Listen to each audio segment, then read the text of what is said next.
El Señor esté con ustedes. Proclamación del Santo Evangelio según San Marcos. Gloria a ti, Señor. En aquel tiempo, Herodes había mandado apresar a Juan el Bautista y lo había metido encarcelado encadenado en la cárcel. Herodes se había casado con Herodías, esposa de su hermano Filipo, y Juan le decía: no te está permitido tener por mujer a la esposa de tu hermano. Por eso Herodes lo mandó a encarcelar.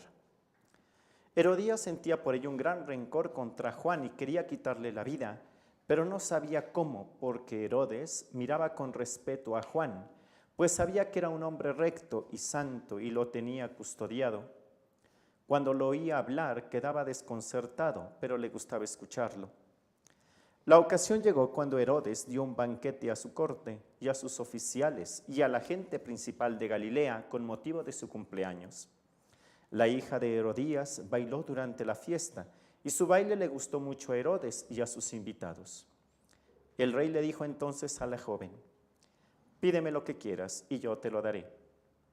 Y le juró varias veces: te daré lo que me pidas, aunque sea la mitad de mi reino.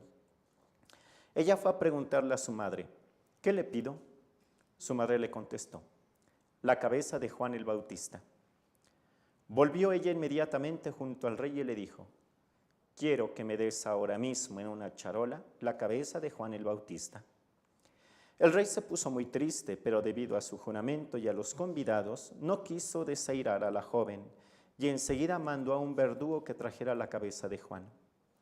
El verdugo fue, lo decapitó en la cárcel, trajo la cabeza en una charola y se la entregó a la joven, y ella se la entregó a su madre. Al enterarse de esto, los discípulos de Juan fueron a recoger el cadáver y lo sepultaron. Palabra del Señor.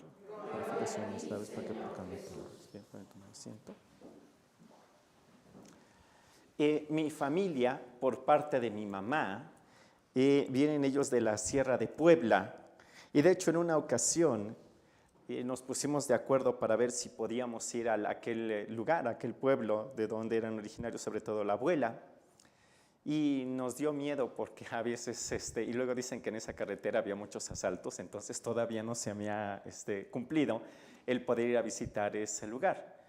Y recuerdo que pues era muy bonito escuchar a los abuelos. Siempre les digo: abuelitos, cuéntenle historias a sus nietos, de dónde uno viene, cuál es el origen, porque eso precisamente va llenando el corazón de sus hijos y de los nietos, ¿no? Conocer nuestra propia historia. Pues ellos nos iban contando cómo habían salido y habían llegado hacia diversos lugares hasta que se instalaron en Huamantla. Y cuando yo iba escuchando, y ya de grande escuchando al abuelo, le decía: oh, abuelo, pues realmente es de que ustedes dos hicieron muchas cosas, ¿no? La casa, la familia, lo más importante, pero fueron ustedes quienes fueron levantando. Y el abuelo decía: sí, y la abuela de repente que le pega en el codo, ¿no? Que le pega. Y pues son como señales de ustedes las damas en las que nosotros no entendemos. Sí, ya le dije que gracias, ¿no? Y la abuela: y pues no sé, pues aprovechen todo lo que hay. No, ya hasta que le dijo, lo hemos hecho, sí, pero gracias a Dios. Gracias a Dios. Dios nos ha permitido todo esto.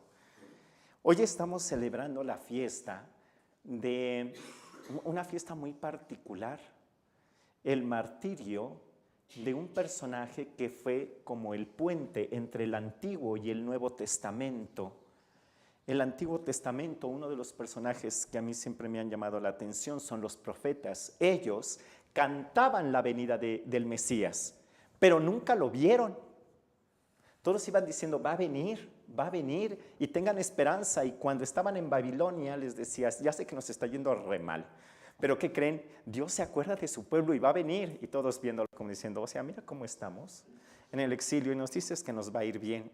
Y ellos sacando fuerzas de lo que Dios les había dicho para decir: pues yo tampoco veo, pero Dios va a cumplir sus promesas. Los profetas.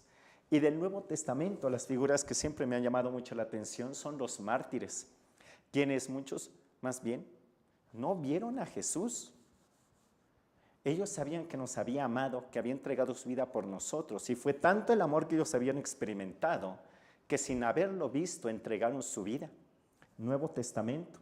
San Juan Bautista se encuentra justo a la mitad entre los profetas, porque fue profeta, y entre los mártires, porque derramó su sangre por proclamar la verdad. Y a él se le otorgó esta gracia, la gracia de preparar el camino directo de aquel que sabía que era el Mesías, que era Jesús.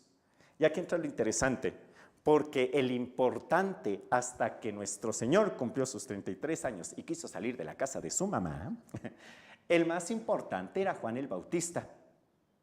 Todos pensaban que Juan el Bautista era el enviado por Dios y por eso acudían a él muchos pecadores y él bautizando, hasta que en una ocasión se da cuenta que su tiempo ha llegado.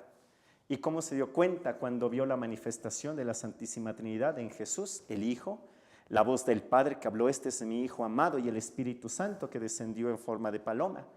Y se dio cuenta que su misión había terminado.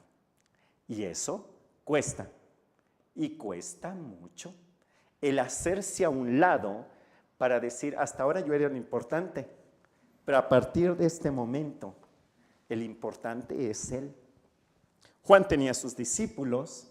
En realidad, Juan y Andrés, el hermano de Pedro, eran discípulos de Juan el Bautista. Y llegó el momento de la humildad para decir: ¿qué creen? A mí ya no me sigan. Es necesario que lo sigan a él. Y los dos discípulos, dice el Evangelio de San Juan, que se fueron detrás de él y dejaron a Juan el Bautista. O sea, solamente el imaginarse ver a Juan el Bautista, que tenía aquí sus compañeros, sus amigos, y que de repente se dieron la vuelta y lo abandonaron. Se fueron tras Jesús, y Juan el Bautista no se quejó y no les reclamó. Realmente sí se necesitaba no solo mucha humildad, sino el tener la plena conciencia de cuál era mi papel, y eso realmente es muy duro. Llegó el momento en el que apresan a Juan el Bautista. Herodes manda apresarlo, y viene la historia no solo que conocemos, sino lo que pasó un poquito antes, la duda de San Juan el Bautista. En ocasiones, y me da mucha risa, algunos de los jóvenes cuando se confiesan es: Padre, es de que me arrepiento porque he dudado de la iglesia, me he preguntado muchas cosas y pues he puesto en duda mi fe. Y siempre digo: ¿y el pecado? ¿Cómo cuál es? No, pues es de que puse en duda. Y es que poner en duda, el tener estas dudas de fe, en realidad no es pecado. Tiene que ser una plataforma para poder ir buscando las razones de nuestra fe, y eso realmente es maravilloso. ¿Qué pasó con Juan el Bautista estando en la cárcel? La duda de: ¿será? ¿Todo lo que he hecho hasta ahora valió la pena? ¿Es Él a quien realmente estamos esperando? Y en una rejita, ahí en la cárcel, y sus discípulos iban a ver a Juan el Bautista, les manda a decir: oigan, vayan con Juan, vayan con Jesús y pregúntenle si es Él al quien hemos estado esperando. ¿No habrá sido que toda mi vida ha sido como un desperdicio? Y es entonces que van, y después de haber escuchado a Juan, van con Jesús para decirle: pregunta a Juan que si eres tú al que hemos estado esperando. Y se acuerdan ese evangelio en el que dice: vayan con Juan y díganle que los muertos resucitan, que los enfermos quedan sanos, que los cojos caminan, que los ciegos ven. Vayan y díganle a Juan. Y es así como los discípulos se regresan para notificarle lo que Jesús les había dicho. Y Juan cree sin haber visto,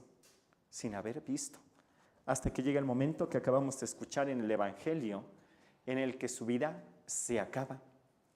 Pero teniendo esto presente, todo lo que había pasado hasta ese momento fue porque no solamente Dios lo había querido, sino todo lo maravilloso que él había vivido, como los momentos de dificultad. Y Juan Bautista lo dice: porque fue gracias a Dios. Él es el más importante. Yo, y lo menciono en un evangelio, dentro del evangelio es precioso el evangelio, el mensaje de Juan el Bautista es: yo solamente soy la voz que clama en el desierto. Ese es mi papel. Allanen, preparen el camino del Señor. A Él se le debe toda la gloria. Bueno, Pues esa es la enseñanza de Juan el Bautista. El saber reconocer que todo lo bueno nos ha venido de Dios y que al final Él es el protagonista. Que al final y verdaderamente es muy bonito, como cuando uno dice, ¡guau, qué bonito has hecho tantas cosas! Tu familia, tu trabajo en la universidad, todo lo que has logrado. Y poder hacerse a un lado como hizo Juan el Bautista para decir, sí, gracias a Dios, con todo el trabajo y el esfuerzo que hemos tenido, pero ha sido gracias a Dios. Ha sido gracias a Dios. El hacerse a un lado para reconocer que Él es el importante. Y a veces cuesta, y cuesta mucho. Bueno, pues hoy le damos gracias a nuestro Señor que nos dejó un ejemplo en San Juan el Bautista, quien confió siempre en nuestro Señor y le dio el primer lugar siempre en su vida, también sabiendo hacerse a un lado para que Él brillara. Bueno, pues hoy le pedimos esa gracia, la gracia de verdaderamente reconocer en nuestra vida la acción de Dios. Que así sea.